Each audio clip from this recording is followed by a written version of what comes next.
Bismillahirrahmanirrahim. Assalamualaikum warahmatullahi wabarakatuh. Waalaikumsalam warahmatullahi wabarakatuh. Apa kabar Pak Ilman hari ini? Alhamdulillah lumayan lumayan baik, lumayan capek juga. Luar biasa ya Pak, Iya, dengan aktivitas, ngajar di SMA mungkin ya, yang full dari pagi sampai sore ya Pak ya? ya hari ini kebetulan saya ngajar 10 jam ditambah sekarang CGP ya jadi 13 JP. Alhamdulillah. Baik Pak Ilman, kita tidak punya waktu banyak ya Pak Ilman ya, kita hanya diberi waktu maksimal 18 menit untuk kegiatan coaching ini. Kira-kira ini Pak, kita langsung aja ya Pak ya. Yap. Kira-kira, apa ya yang ingin Pak Ilman ceritakan pada sesi, coaching kita kali ini Pak? Ya, mungkin yang jadi perhatian saya tentang akhir ini tentang ini ya, tentang tidak dibatasinya penggunaan gadget sih. Ketika siswa berada. Jadi ya anak-anak sekarang apa sih ya gitu, anak-anak sekarang pembatasan terhadap penggunaan gadget kan kata saya udah di luar batas dan ini sangat bahaya. Jadi itu menjadi perhatian saya, bagaimana caranya supaya saya apa ya atau bisa membantu lah meminimalisir atau bisa apa ya ya itu saya jadi sangat concern terhadap belajar mereka, fokus mereka, kehidupan mereka juga seperti itu karena gadget ini. Dan yang saya tahu ya tentang penyakit terbaru ini dari pihak WHO sendiri ya menerbitkan ada tentang gadget disorder ya, jadi kelainan jiwa karena gadget ini. Jadi dan itu secara tidak sadar sudah sudah terjangkit ya siswa-siswa kita, apalagi sejak zaman COVID itu sampai sekarang penggunaan gadget itu sangat sangat luar biasa tidak terkendali kata saya. Itu mungkin yang menurut saya konsentrasi yang menjadi perhatian banget saat ini terhadap siswa saya.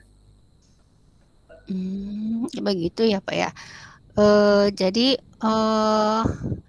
Bapak ingin mendapatkan apa dari percakapan kita kali ini? Ya, saya ingin minimal kalau bisa menjadi manusia normal kembali ya. Maksudnya manusia normal di sini dalam arti mereka bisa bersosialisasi lagi tanpa memegang gadget gitu atau meminimalisir penggunaan gadgetnya, membatasi. Karena menurut saya penggunaan gadget itu kan tidak sepenuhnya dipakai untuk belajar ya, kebutuhan belajar. Mereka itu kebanyakan tentang kesenangan dan menurut saya kesenangan ini harus dibatasi, termasuk ketika ngobrol pun kan mereka sekarang ngobrol megang gadget, makan megang gadget kayak gitu. Jadi ya saya ingin itu mendapatkan itu ya solusi, jadi pembatasan penggunaan gadget ini untuk kesenangan ya. Tapi kalau untuk kebutuhan mungkin saya akan setuju ketika mereka dipakai untuk belajar. Tapi kalau untuk kesenangan mungkin saya ingin membatasi ya, meminimalisir kecanduan terhadap gadget ini. Itu yang Mmm. saya inginkan. Oh ya, jadi, dalam percakapan ini, Pak Ilman menginginkan bisa untuk meminimalisir ya kecanduan para siswa terhadap gadget ya, Pak? Karena, tadi tentang bahaya atau identifikasi baru yang disebutkan oleh WHO tentang penyakit, gadget disorder ya, seperti itu ya, Pak, Iya, ya? iya Oh, seperti iya. itu Bu. Iya. Jadi, Kira-kira, hmm, eee, kira-kira, dari skala 1 sampai dengan 10, kecanduan gadget pada peserta didik sekarang itu ada di skala berapa ya, Pak? kalau mungkin maksudnya yang skala parahnya ya, berarti kalau parahnya di Mhm, level 1 atau 10 Bu maksudnya di sini? eee, parahnya berarti di 10 misalnya ya? Di 10. Kalau saya bilang rata-rata anak sekarang setelah saya coba tanya atau survei secara spontan, penggunaan mereka itu bisa di level 7. Bahkan ada saya bilang bisa ada yang sampai level 9 atau 10. karena saking parahnya ada yang sampai nggak sekolah mereka, karena pas ditanya ketika nggak sekolah mereka itu apa ketiduran karena baru jam 4 subuh, jam 5 subuh mereka itu baru beres main HP-nya. Jadi kata saya itu udah parah banget ya. Dan yang level 7 atau 6 atau itu rata-rata karena ya mereka mengaku juga tidak bisa lepas gitu. Ada yang tentang penggunaannya terhadap gamenya, ada yang menggunakannya untuk sosmed hiburan. Saya itu cukup parah gitu jadi penggunanya. Tapi kalau untuk di rata-rata mungkin ya 7 atau 8 itu keparahannya ya. Di sini bukan bagusnya, keparahannya. Jadi hanya sedikit yang bisa mengontrol penggunaan gadget ini. Iya, oh ya begitu, sekitar 7 sampai 8 ya? Iya. Kira-kira menurut Pak Ilman idealnya ada di angka berapa untuk ketergantungan terhadap gadget ini? Kalau saya melihat kondisinya, kalau untuk level 1 saya mungkin nggak muluk-muluk juga ya. Karena level 1 mungkin harusnya kayak seperti zaman saya sekarang yang orang tua sekarang yang maksudnya yang anak-anak zaman 90-an lah mungkin itu udah bisa agak mengontrol. Tapi yang dengan zaman sekarang apalagi teknologinya dan dunia internetnya yang semakin cepat, mungkin target saya minimal mereka itu di angka 3 atau 4 lah. Jadi ketika mereka itu penggunaannya itu oke lah ketika di sekolah mungkin ada yang sampai pakai belajar atau hiburan ketika istirahat atau apa. Tapi mereka minimal ketika pas nyampe rumah itu semoga mereka bisa bercengkarama lagi dengan mungkin keluarganya, saudaranya, tetangganya sampai mereka tidur pun sebenarnya kan baiknya itu saya pengennya anak-anak di sini siswa ini sebelum tidur itu ya lepas dari gadget gitu. Jadi kalaupun ada PR ya kecuali karena itu kebutuhan untuk belajar. Tapi kalau untuk hanya untuk hiburan kan saya lebih baik dibatasi. Jadi ya penggunaannya ketika di sekolah kan berarti masih butuh ya minimal ya level 3 sih, level 3 atau 4 saya. Target saya. Ada di level 3 atau level 4 ya.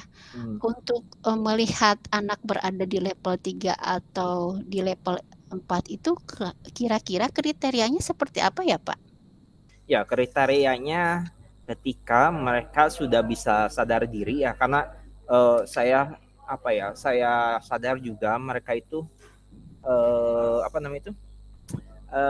susah ya untuk dirubah. Oh ya nggak bilang susah sih, mungkin ya agak sedikit sulit ketika mereka kan usia SMA ya saya ngajar itu mereka itu udah punya karakter, udah agak sulit untuk dirubah karakternya mindsetnya.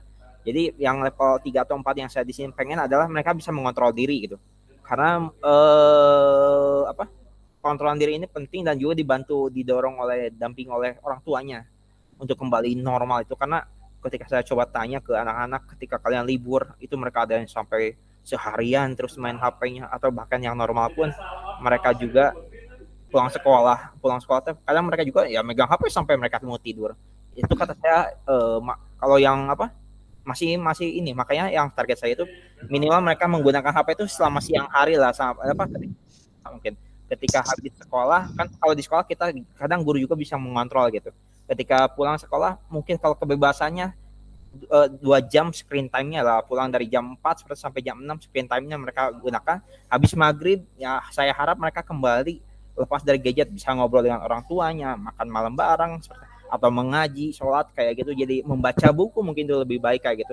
Ataupun nonton film mungkin boleh, tapi di sini artinya nonton bareng kan ada cangkrama, bisa ada semacam kayak bedah film atau ngobrol apapun itu dengan orang tuanya. Setidaknya itu yang jadi normalnya kata saya. Jadi level 4 itu indikatornya. Ketika penggunaannya itu bisa dibatasi, yang tadi awalnya bisa seharian dari pagi bangun tidur sampai sebelum tidur lagi dikurangi dari minimal pagi sampai sekolahnya gitu sampai jam 6. Itu kan lumayan lah segitu juga menurut saya. Karena harus bertahap, kalau secara mainstream itu bisa jadi kacau seperti itu. Baik, luar biasa ya Pak ya. Berarti tadi ya Bapak sudah ketika berada di level 3 atau 4 itu kriterianya ketika anak sudah bisa mengontrol diri, tapi untuk mengontrol diri ini didampingi oleh orang tuanya.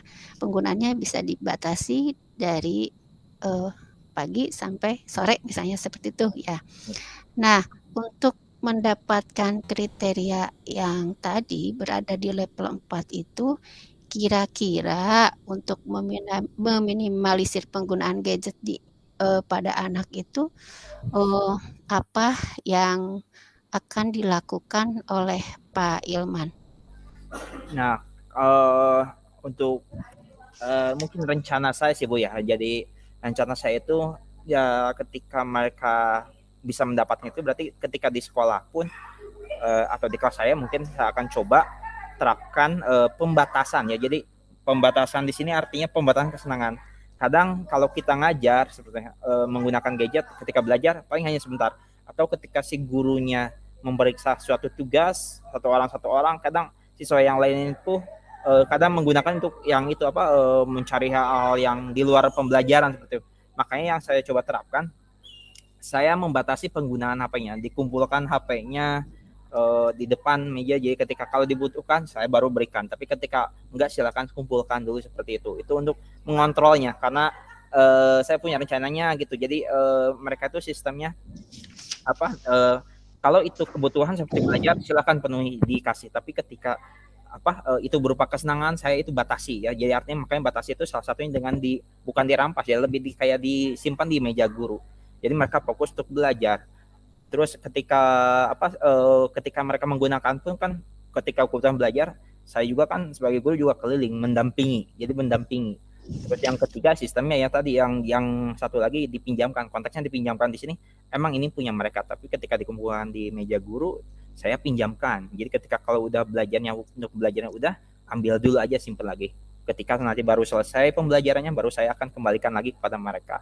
Minimal ya dengan itu semoga ya, apalagi kalau dengan semua guru bisa dengan cara sama ataupun teknik yang berbeda, intinya mengontrol siswanya kayak gitu, itu kata saya bisa merubah sedikit pola hidup mereka. Apalagi kalau didukung dengan mungkin di rumahnya, di orang tua bisa mengontrolnya lebih baik lagi, itu kata saya bisa berubah seperti itu, Bu.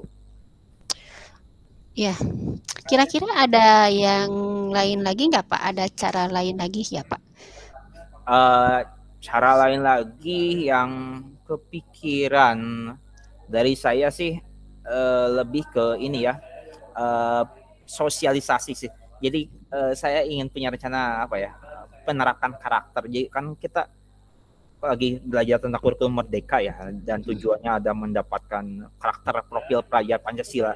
Ya di sini kan awalnya juga karakter gitu. Jadi karena saya pengennya sebelum kita belajar itu sedikit ada persepsinya itu berupa kayak nasihat.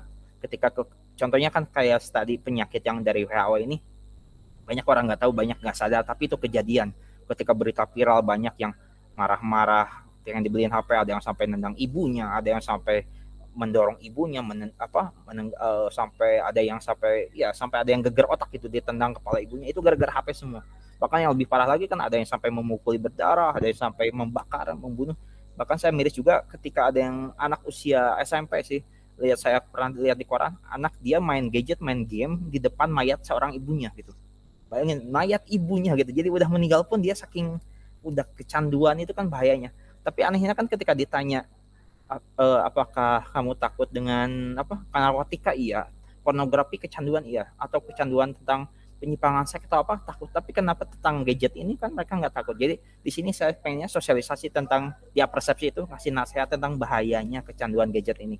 Karena dari ketika kesenangan yang sesaat itu ya dari gadget kan menimbulkan kesenangan terus-terusan, dan akhirnya sampai bisa lupa makan, bisa lupa itu kan bahaya juga buat tubuh kita.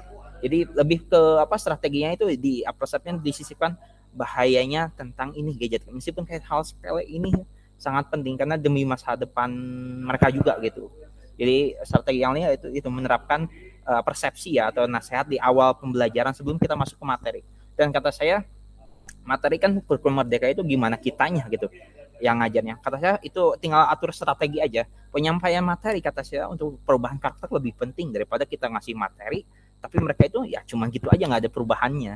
Jadi kata saya nggak nyampe untuk profil Pancasilanya. Mungkin mereka punya produknya tapi nggak berhasil dalam berubah karakternya, itu kata saya masih belum berhasil dikatakan seperti itu. Jadi sering-sering aja gitu. Kira-kira sosialisasi ini akan diberikan kepada siapa saja ya Pak? Mungkin ya rencana ini yang saya kepikiran bisa bantu ya, selain ke rekan sejawat juga ya diajak, karena kata saya ini ilmu yang bermanfaat, ilmu yang baik. kita bisa ajak rekan sejawat ya, guru-guru, tenaga kependidikan juga, karena termasuk juga orang tua siswa terutama ya, karena beberapa siswa saya kebetulan itu orang tuanya ada yang guru di sini juga ya, teman sejawat, ada juga yang tenaga pendidikan juga. Jadi kalau udah kebentuk komunitas yang peduli gitu terhadap perubahan ini, katanya itu bisa berhasil. Dan kalau udah ada, saya akan mencoba menerapkan di kelas, kalau ada sedikit perubahan ya itu yang lebih baik, kenapa enggak saya mencoba apa ini namanya itu sosialisasinya dengan kepala sekolah, dengan kurikulum, mengajak kita itu kayak mungkin seminar seminar ya khusus untuk perubahan karakter ini. Dan kalau kurang percaya dari saya, mungkin saya akan coba hubungkan dengan narasumber yang lebih terpercaya, yang udah kompeten di level nasional. Kata saya itu bisa. Jadi sebelum, kan intinya ke orang tua sih, tujuannya ke orang tua, tapi ke siswa juga. Kalau siswa itu kan lebih nurut ke guru mungkin ya, terus baru dari orang tua. Jadi kalau didukung dua-duanya, kata saya itu bisa insya Allah berhasil lah gitu. Kira-kira kegiatan ini akan dilakukan kapan ya Pak? Kalau untuk di kelas, saya akan coba menerapkannya sesegera mungkin ya, ketika ada jam pelajaran. Bahkan sebelum ya kita bertemu ini juga, saya mencoba sedikit menerapkan sedikit demi sedikit ya, meskipun belum semua kelas, karena keterbatasan energi saya juga, karena kita kadang harus mendapatkan moodnya juga ya, momennya. Jadi ketika kalau saya ngajarnya contoh kayak agak banyak 3 jam pelajaran, saya enak itu membawakan soal. Tapi kalau cuma 1 jam pelajaran itu nggak cukup kata saya waktunya. Jadi kalau untuk rencananya saya akan segera mungkin ya, di kelas saya dulu saya akan coba. Jadi kalau dari kelas saya udah agak berhasil dan maksudnya ada kelihatan, saya berani share kepada teman-teman lain bahwa ini loh hasilnya, lihat kelihatannya, seperti itu. Baik Pak, menarik sekali ya, ini akan Bapak lakukan sesegera mungkin. Nanti ke depan saya ingin kembali mendengar cerita dari Pak Ilman, keberhasilannya dari penerapan pembatasan penggunaan HP di kelas, mungkin seperti itu ya Pak ya. Itu saja mungkin ya Pak. Apa ada yang ingin disampaikan lagi Pak? Ya, yang ingin saya sampaikan mungkin kita sebagai pendidik itu kan bukan hanya mengajar tapi mendidik sih. Jadi kenapa kalau ada kan isu pernah kita sebagai guru akan digantikan robot, tapi itu nggak bisa. Kenapa? Yang menjadi pembeda kita antara guru manusia dengan robot adalah itu, mendidiknya, ruhnya itu nggak bisa digantikan dengan mesin seperti itu. Dan kita sebagai manusia normal harus sadar bahwa kita yang harus mengendalikan teknologi, bukan dikendalikan teknologi ya, baik bagi gurunya, baik bagi orang tua atau siswa sekalipun. Bahwa saya juga sering bilang kan, kalian itu manusia normal. Makan saya sampai sempat mencoba ketika mereka diambil gadgetnya itu, disimpan di kelas itu, silahkan kalian ngobrol coba seadanya, ngobrol. Kadang ada yang masih bingung, ada yang gelisah, itu tandanya mereka sudah kena gitu. Jadi silahkan ngobrol sebagai manusia kayak normal, kayak gimana kalian ngobrol. Banyak topik, kalau kalian bingung misalnya, Pak nggak ada topik, itu banyak topik, silahkan ngobrol apa, terserah. Kalian hidup sebagai manusia normal harusnya kayak gimana gitu. Nongkrong kan kalian kebanyakan nongkrong main HP, itu mabar main HP, makan main HP. Coba sekarang manusia normal tanpa gadget, gimana rasanya gitu. Seperti itu gitu. Jadi pengennya kampanyenya gitu, mengajak benar-benar menjadi manusia yang normal ya. Maksudnya tanda kutip normal sini ya emang normal kembali ke ruhnya gitu. Gimana bersosialisasi ya, bertetangga dengan baik gitu. Jadi bukan anteng sendiri-sendiri seperti itu. Itu yang saya ingin. Menarik ya Pak Ilman, saya tunggu ya. Mungkin percakapan kita tidak bisa lebih panjang lebar lagi. Saya tunggu ya nanti kabar baik dari Pak Ilman, mungkin nanti bisa kita share lagi via WA atau bisa ketemu langsung ya Pak. Bagaimana hasil dari yang Bapak praktekkan. Saya tunggu kabar baiknya ya Pak ya Pak. Baik Bu, ya insya Allah kalau kita ada umur ketemu lagi. Assalamualaikum warahmatullahi wabarakatuh. Waalaikumsalam warahmatullahi wabarakatuh.